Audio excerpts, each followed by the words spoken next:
my name is Mark Horner, as he said. This is joint work with Brian Levine at UMass and two of our master's students, Omar and Angela. So 9 people. This is kind of what often constitutes the extent of most mobile systems evaluations. Sometimes it's as many as 20, but often it's something like 9 or 10. And we test this on 9 people, and then we try to draw scientific conclusions about our work, which is somewhat ludicrous if you think about it. But we can often get away with it if the system is compelling enough and it gets through the program committee. So, but the other thing is where did we get these people from, right? What is the diversity of these people that we've recruited? Did we get them all from our own lab? Are you testing your students on your own graduate students, perhaps?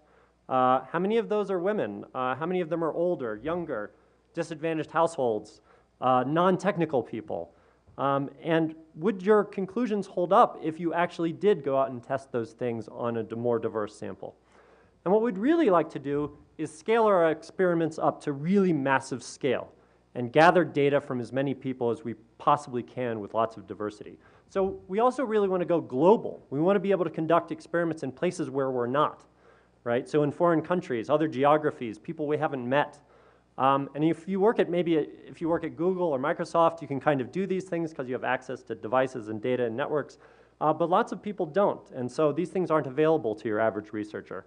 So how are we going to do this? Well, you already know, I think. We're going to use ads. Okay, and here's an example of an ad appearing in a mobile app. But what's happening in this ad? A lot more than a lot of people really think. Okay, this isn't just a picture, which is often called a creative in the ad industry. These ads often really run in an embedded web view or an iframe in a web page, but an embedded web view in an app, and it has the full power of JavaScript and HTML. And through some outlets, such as real-time bidding outlets, you can actually control what this JavaScript and HTML does. And all of this takes place when the impression, when you see an ad, we call that an impression, that happens when the ad is seen, not when the user clicks on an ad. So that's very important to remember. So the ad just has to appear to do all of the things that I'm going to talk about. So you have to think about ads as an instant window into every mobile device on the planet, which sounds like an awfully powerful thing to me. So, okay, fine. You can run some JavaScript. You can't really do anything with JavaScript, right? Well, there's more than you can do that you can think. So for instance, this at the top shows you the implementation of device orientation and device motion, which gives you access to the accelerometer and the gyrometer. So you can access those things in the background of an ad. It's crazy, right? You've never really thought about this.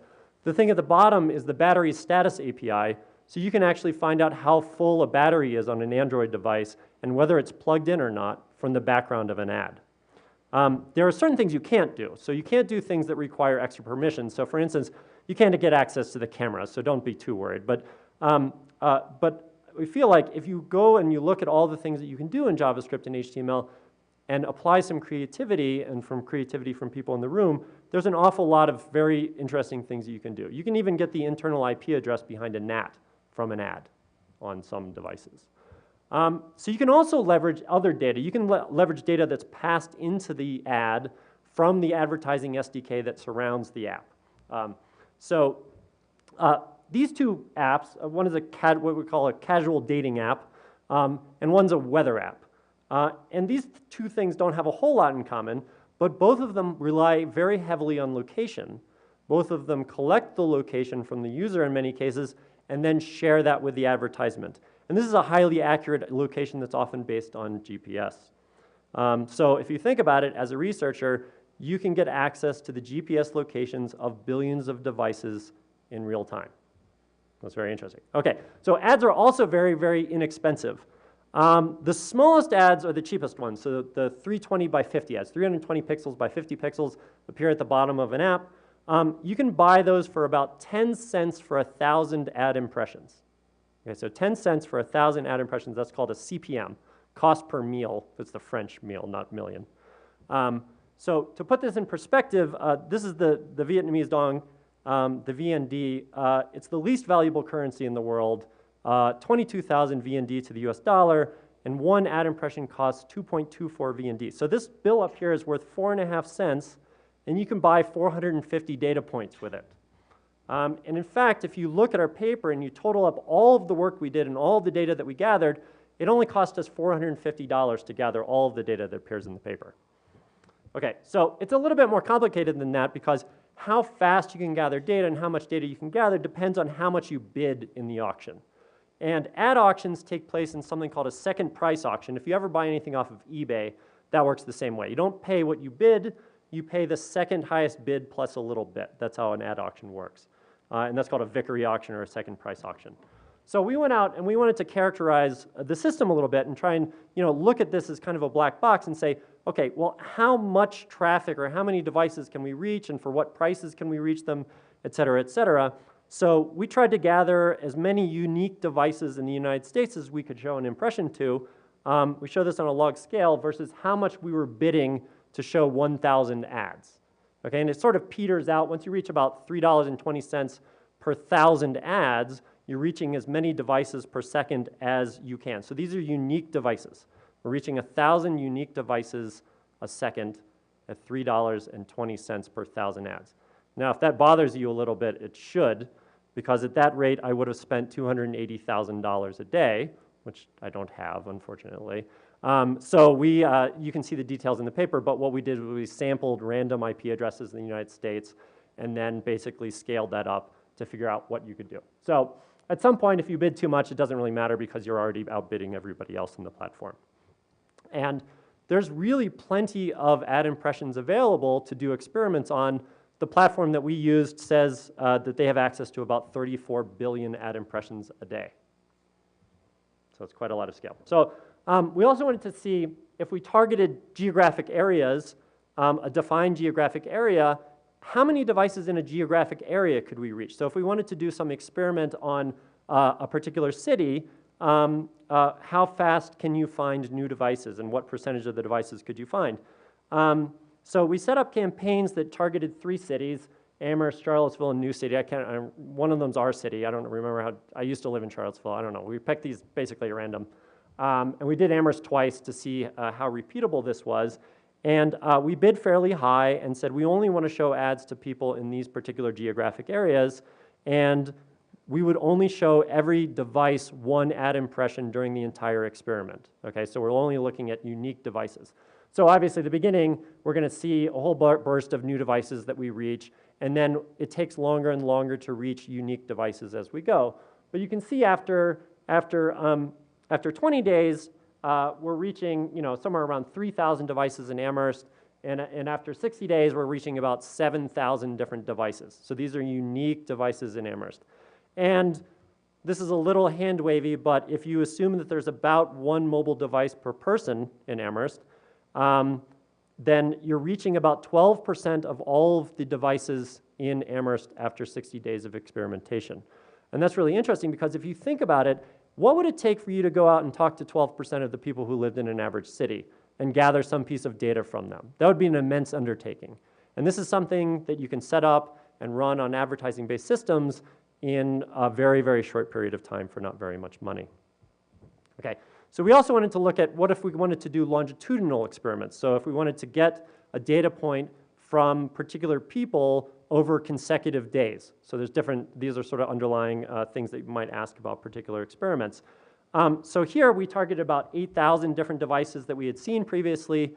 We showed them 1 ad per day at most, and then we wanted to see out of 1 week, how many days did we see them? And so about 13% of the people we never saw during that week. These are people we had seen previously. But if you add up the numbers in here, more than half of the devices were seen at least 4 out of the 7 days. So you can think about experiments that you might be able to run where you gather, 4 out of 7 days would be reasonable for you to run your experiment. Okay, so why don't people do research on ads? Ads are essentially the economic engine of the internet. They're very, very, very important. They're as important perhaps as wireless technology, okay? So I'll state that. There's some work in the academic community on ad optimization, but there's really not much on using ads. There's actually, the bulk of the research that goes into ads is actually about how evil ads are and how they're invading your privacy, et cetera, et cetera. So one of our goals here was we were trying to look for useful things to do with ads that would be interesting for the research community. the lingo is really complicated. There's a bazillion companies involved in the ad industry. As the introduction said, I used to work at a company called Fixio. It is on this chart somewhere. If you can find it, I'll buy you 10 beers or something. I don't know. There are lots of lots of places to buy ads. We concentrate on buying them through something called real-time bidding, okay? And if you look at real-time bidding, the way it works is that you have an app. It asks something called a supply-side platform for an ad. That supply-side platform then allows a bunch of demand-side platforms to bid on that ad opportunity and send back a bid, and if they win, then that ad is what appears in the app. So you could simply run a demand-side platform. Unfortunately, running a demand-side platform is really expensive. This one's a little hard to see. Anyway, this is a $68,000 handbag, and even that will only allow you to run a DSP for a couple of months. So we didn't do that either. We used something called a self-service DSP platform to run our experiments. They have an API. You can get set up on these things, and you can target parameters through the API, change bids, et cetera, and it costs you $100 to get started. So these are things that are very accessible to the average researcher. How do ads work? Well, the ad that we actually show is just fetching JavaScript from our own servers. That's all it does. It fetches one JavaScript file from our server. We run it, and you can do whatever you want inside of that JavaScript within some boundaries that are established by the ad companies. They also have macros. So you can insert a macro into your ad, such as this GPS macro, and the ad companies will fill in a GPS location for you into your ad that you can access. So we built something to do this, and then we did a whole bunch of experiments, and we tried to look for interesting things we could do. And we ran into basically 5 different challenges while running these experiments, and this became the meat of the technical contribution of the paper. And I only talk about a few of them because I just don't really have the time, but a lot of them really provide inaccurate location information. And so we went and used this to improve MaxMind, for instance. These macros have abstracted data. The ads only provide samples because you only get information from the device periodically whenever they actually see one of your ads. And the last thing that we really looked at was ethics, and there were a lot of questions around this. We spent a lot of time really thinking hard about what the ethics were of doing experimentation on top of ads. So one of the things we looked at was inaccurate locations. These are these 2 ads that I talked about. They will often, all ads will provide you with a GPS location, or what they claim to be a GPS location, in fact labeled as GPS, which is funny because most of them come from translating IP addresses to locations based on IP to geo databases. If you ever used any of these, you know that they're practically worthless for getting really accurate locations. But if you dig into the data, and there's a lot of details about this in the paper, you do find apps that provide accurate locations, and so then we use those to gather location data. And if you look at it, you say, well, I never give my location to apps, and maybe you do, or maybe you don't. But we looked at a whole bunch of apps that actually do provide accurate location, and we looked at what percentage of users allowed those apps to provide location, to get their location through GPS, and then pass it along to the ad companies, and thus to us. There are some apps where it's basically required to use the app. It's kind of useless without it.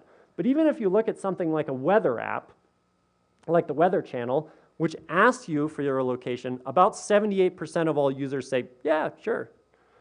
So there's a really a rich data set out there of locations. So we use that, and it takes a little while to explain, but we use that to improve geo IP, which comes from MaxMind. We used different locations from multiple devices at the same IP address and tried to predict the other locations using the data that we were gathering from ads. And what we found is that if we built up a database from the locations that we find in ads, we can really improve the accuracy of MaxMind. So 90% of the time, we're well within 2 or 3 kilometers of the actual location of the device based on the data we got from ads. So another thing that we looked at was batteries. So I did a study a long time ago where I was looking at battery interactions with people, and I had 18 users, okay? And we were looking at when people plugged in their devices, et cetera. But you can get a lot of that data from ads as well. So for instance, we were trying to predict what the battery level was going to be in the future. And you can actually look at these samples that are coming out of an ad of the battery power, do linear regression, and you can fairly accurately predict out to a couple of hours where this person's battery is going to be. The last thing we looked at was human subjects. This is from the Matrix, if you just want to know. Anyway, we did a lot of discussions with the IRB. They had a lot of questions. One of the critical issues is about informed consent. And normally you ask a user before you gather data from them, right? Because that's how IRBs work. But there are ways in which you can do experiments without actually getting informed consent, where it's something very normal for the user to do. There's no more than minimal risk, and it's impractical to get informed consent. So this particular research meets all those criteria, and so we were able to do a lot of these experiments without any informed consent. And there's just one more item. This doesn't actually appear in the paper, but we thought it was really interesting. We took it out of the paper because it caused a lot of problems when we submitted the paper to MobiCom. But we were looking at censorship. And this is a really interesting paper from Nick Feemster and Sam Burnett at Princeton, where they were using web pages to measure censorship in other countries, looking at if there was an image in the background, say from Google, that got blocked in the web page, you could measure censorship in foreign countries. And so we did the same thing with ads, where we did a bunch of images in the background of ads from these various companies, and we placed ads in these countries, China, Iran, Vietnam, Saudi Arabia, and the United States, and looked at whether these whether these images would fail or not. And you can actually measure the fact that Facebook is blocked in parts of China, but not blocked in Macau and Hong Kong, for instance. And you can do that at a very, very fine-grained level by targeting ads to different IP addresses or different localities and things like that. So that was just sort of an extra piece of research that we did. Anyway, I'm done. Let's thank our speaker.